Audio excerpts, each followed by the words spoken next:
Question देखिए क्या कहता है आपसे, कह रहा body starting from rest moves with constant acceleration, a body start from rest moves with constant escalation, moves with constant acceleration. शब्दों पे ध्यान देना, constant escalation है. The ratio of distance covered by the body, the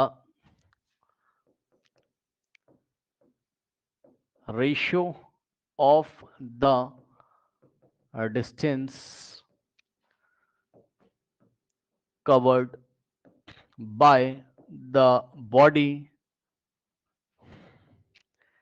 during 8 second, during 8 second, during 8 second, so that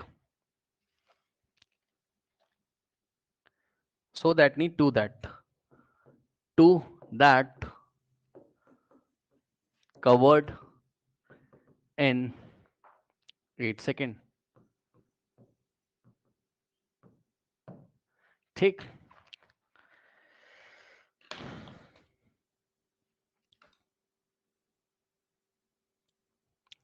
ध्यान से सुनेंगे students. अब एक बात बताइए, क्या आपने इस सवाल को जब ध्यान से पढ़ा तो आपने क्या देखा? A body start from rest moves with constant acceleration. सुन लेना ध्यान से, moves with constant acceleration. Acceleration constant है तो आपकी इक्वेशन ऑफ मोशन लग सकती है कौन कौन सी? v is equals to u plus a t और s is equals to ut plus half a t square. ठीक, और उसके बाद v square minus u square is equals to 2as. ऊपर वाली दोनों वेक्टर फॉर्म है और ये वाली है आपकी स्केलर फॉर्म. ठीक, और एक और मैंने पढ़ाई थी कल, distance travelled in nth second. nth second में चला गया दूरी, क्या होता था याद करिए? डिस्टेंस नहीं, I am very sorry, displacement in nth second कितना होता था? u plus half a in the bracket 2n-1. याद आया? ठीक है, ये सारी जो इक्वेशन कल मैंने आपको पढ़ाई थी, 3 इक्वेशन ऑफ मोशन और nth सेकंड में चली गई डिस्टेंस, तो जो चारों इक्वेशन है तभी लगती है जब एस्केलेशन कांस्टेंट होता है. तो एस्केलेशन तो कांस्टेंट है. अब आप थोड़ा सा ध्यान से सुनिए जरा, डायग्राम इसका बनाइए. ये ऐसे मान लो ऑब्जेक्ट ए से स्टार्ट किया, टाइम टी बराबर 0 से यहां से स्टार्ट किया, तो इनिशियल वेलोसिटी 0 है रेस्ट से. यहां से यहां आने में इसको 8 सेकंड लग गया. भाई ध्यान से सुनो, ठीक है? तो 8 सेकंड में वो इतना चला. 8 सेकंड में इतना चलने का मतलब है इतना डिस्प्लेसमेंट किया वो. ठीक, लेकिन 8 सेकंड में कितना किया होगा याद है आप लोग को? भाई ये 1 second, 2 second, 3 second, 4 second, 5 second, 6 second, 7 second यहां कहीं आएगा.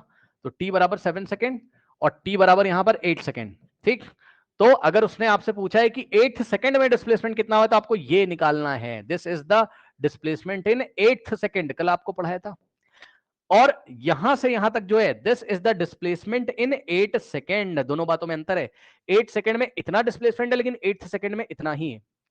ठीक, और रेशियो किसका मांगा है उसने? उसने मांगा है the ratio of the displacement. कर लो या डिस्टेंस ही कर रहा हूं, है ना? क्योंकि मोशन स्ट्रेट लाइन में हो रहा होगा, एक ही डायरेक्शन में हो रहा होगा, तो जो डिस्टेंस है वही डिस्प्लेसमेंट है.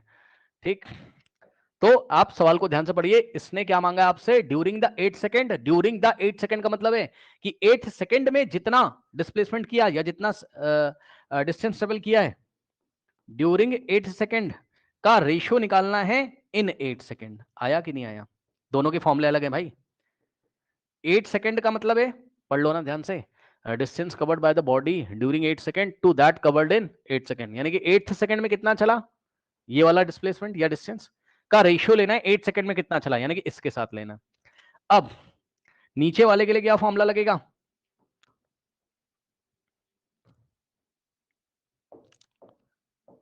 एट सेकंड में ये वाला फॉर्मूला लगेगा. टोटल 8 सेकंड में कितना डिस्प्लेसमेंट, यानी कि UT plus half a t square. लेकिन 8 सेकंड में यानी कि nth सेकंड में कितना चला, तो ये वाला फॉर्मूला लगेगा,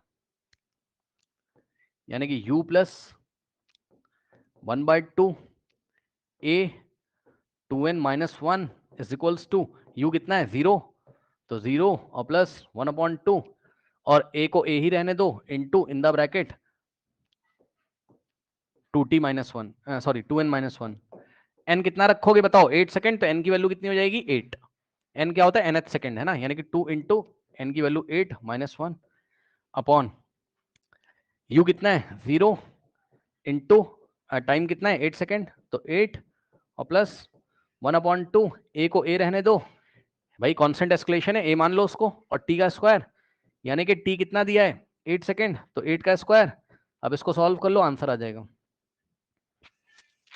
ऊपर कितना हो जाएगा 2 8 16, 16 माइनस 1, 2 8 16, 16 माइनस 1 15, 15 अपॉन 2a, तो 15 अपॉन 2a और डिवाइडेड बाय नीचे कितना आ जाएगा, ये 0 हो जाएगा, 8 का square 64 upon 2 32, 32 into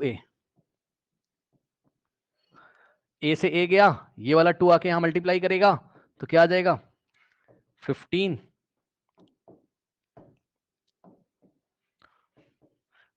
upon 2 into 32 64, यानी कि रेशियो आ गया क्या 15:64। ठीक है स्टूडेंट्स, तो 8 सेकंड में चला गया डिस्टेंस, और 8 सेकंड में टोटल डिस्टेंस का जो रेशियो है वो 15:64 का रेशियो है।